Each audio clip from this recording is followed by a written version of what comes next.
السلام علیکم۔ ہاں جی جناب، تو کیسے ہیں آپ لوگ؟ میں امید کرتی ہوں آپ سب خیریت سے ہوں گے اور خوش خرم ہوں گے۔ میری اللہ سے یہی دعا ہے کہ اللہ آپ کو خوش رکھے اور آپ کی تمام پریشانیوں کو دور کرے۔ آج پھر نئی کہانی کے ساتھ آپ کی خدمت میں حاضر ہوں۔ کہانی کو آخر تک لازمی سنیے گا۔ چلتے ہیں کہانی کی طرف۔ ایک صاحب نے مجھ سے کہا کہ درگاہ حضرت خواجہ نظام الدین اولیاء رحم اللہ کے قریب کوئی کنواں نہیں، جبکہ باولی کا پانی کھارا ہے۔ اگر آپ کہیں تو درگاہ کے مشرقی دروازے پر کنواں بنوا دوں۔ میں نے جواب دیا، ہاں صاحب، یہاں میٹھے پانی بہت تکلیف سے ملتے ہیں، شاید کنویں کا پانی میٹھا نکل آئے۔ ان صاحب نے کہا، مگر یہاں قبریں بہت زیادہ ہیں، کنواں کھودا گیا تو قبروں کو توڑنا پڑے گا اور ان کی بے حرمتی ہوگی۔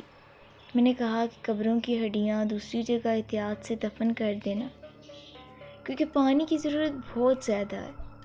یہ کہہ کر میں تو اعلیٰ آباد چلا گیا اور ان صاحب نے کنواں کھدوانا شروع کیا۔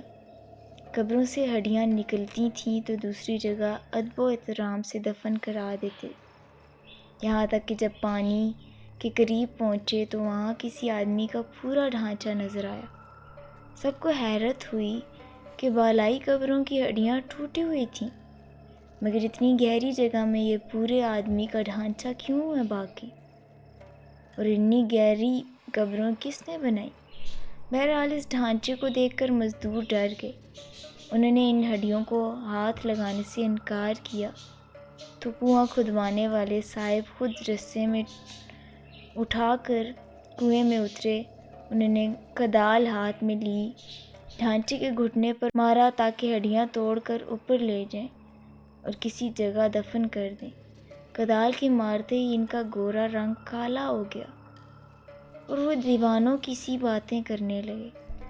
اور جو مزدور ان کے ساتھ کنویں میں گئے تھے، اس نے ان کو ٹوکرے میں باندھ دیا اور بہت مشکل سے ان کو باہر لایا۔ کنویں کے پاس بہت سی خلقت جمع ہو گئی۔ سب حیران تھے کہ ابھی تو ان کا رنگ گورا تھا، ابھی ایسے کالے کیوں ہو گئے؟ وہ بار بار کہتے تھے، میرے بھانجے کا پاؤں توڑ ڈالا، میرے بھانجے کا پاؤں توڑ ڈالا۔ آخر ان کے گھر میں لے گئے، بڑے بڑے عامل بلائے گئے، مگر ان کو کوئی اچھا نہ کر سکا۔ آخر تیسرے دن اس کنویں کو بند کر دیا گیا۔ سب مٹی اور ہڈیاں اس کنویں کے اندر بھر دی گئیں اور کنواں زمین کے برابر ہو گیا۔ تب ان صاحب کا رنگ بھی ٹھیک ہو گیا اور دماغ کی خرابی بھی درست ہو گئی۔ اعلیٰ آباد کے سفر سے واپس آیا تو میری بیوی نے سارا قصہ مجھے سنایا۔ اس وقت میں اپنے گھر میں پلنگ پر لیٹا تھا، لیمپ سرہانے رکھا تھا اور میں لیٹا ہوا اخبار پڑھ رہا تھا۔ پلنگ کے نیچے دری پر میری بیوی اور ان کی والدہ بیٹھی چھالیاں کتر رہی تھیں اور مجھے قصہ سنا رہی تھیں۔ میں پلنگ پر اٹھ کر بیٹھ گیا اور میں نے اپنی بیوی سے پوچھا، تم سمجھی وہ کالے کیوں ہوئے اور دیوانے کیوں ہو گئے؟ بیوی نے کہا، کسی بزرگ کا مزار تھا، انہوں نے بے ادبی کی، مزار والوں کی روح نے ان کو قبر توڑنے کی سزا اور وہ کالے اور دیوانے ہو گئے۔ مگر جب ان کے وارثوں نے قبر بند کرا دی اور کنواں بھی بند کرا دیا تو روح نے 3 دن بعد ان کی خطا معاف کر دی۔ میں نے بیوی سے کہا، نہیں، یہ بات نہیں، بلکہ بات یہ ہے کہ مردے کی ہڈیاں صدیوں سے مٹی کے اندر دبی ہوئی تھیں اور ہڈیوں کے اندر فاسفورس ہوتا ہے۔ فاسفورس زہریلا ہو گیا تھا۔ جب انہوں نے ڈھانچے پر کدال ماری، ناک میں سانس کے ساتھ گھس گیا اور بدن کے خون میں جذب ہو گیا۔ فاسفورس نے اپنے زہر سے خون کو کالا کر دیا۔ خون کالا ہو تو چہرہ بھی کالا ہو گیا۔ تم عورتیں کمزور عقیدے کی ہوتی ہو، میں روحوں کے ایسے اثر کو نہیں مانتا۔ بیوی نے جواب دیا، توبہ کرو، کیسی باتیں کرتے ہو؟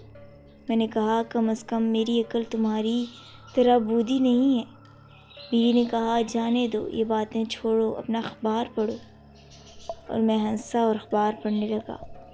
ان باتوں کو 5 منٹ بھی نہیں ہوئے تھے اور میں لیٹا تھا کہ کسی نے میرے پاؤں کے تلوے کس کر بجلی کا تار لگا دیا۔ بجلی سن کرتی میرے تمام بدن میں پھیل گئی اور مجھے ایسی تکلیف ہوئی جس کے الفاظ میں ادا کرنا مشکل ہے۔ میری رگ رگ میں چھریاں چلتی معلوم ہوتی تھیں۔ میں بے تاب ہو کر چیخنے لگا۔ میں نے اپنی چیخوں کی آواز سنی، مگر میری بیوی اور ساس آپس میں باتیں کرتی اور چھالیاں کترتی رہیں۔ انہوں نے میری چیخنے پر توجہ نہ کی۔ تب میں نے بیوی کا نام لے کر چیخنا شروع کیا کہ حبیب بانو، ارے بھی مجھے دیکھو، میرا کیا حال ہو گیا۔ مجھے قبر والی روح نے دبا لیا۔ میں توبہ کرتا ہوں، پھر کبھی کسی بزرگ کی بے ادبی نہ کروں گا۔ مگر میری بیوی نے پھر بھی میری طرف توجہ نہیں کی اور اپنی ماں سے باتیں کرتی رہی۔ میں نے اسی حال میں خیال کیا کہ شاید میرے دل دب گیا ہے اور اس کی وجہ سے یہ تکلیف ہے، اس لیے آہستہ سے دائیں رخ کروٹ لی، مگر پھر بھی تکلیف میں کمی نہ ہوئی۔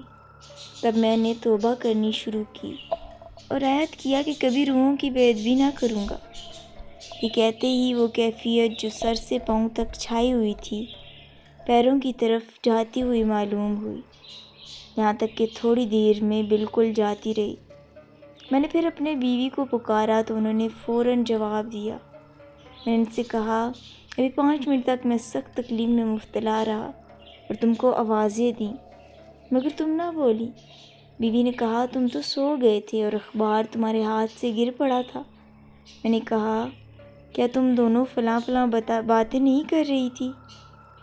انہوں نے کہا، ہاں یہ باتیں ہم نے کی تھیں۔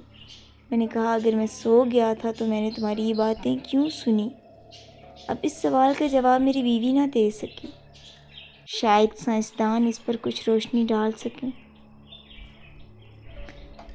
مجھے سمجھ نہیں آئی کہ یہ میرے ساتھ کیا ہوا۔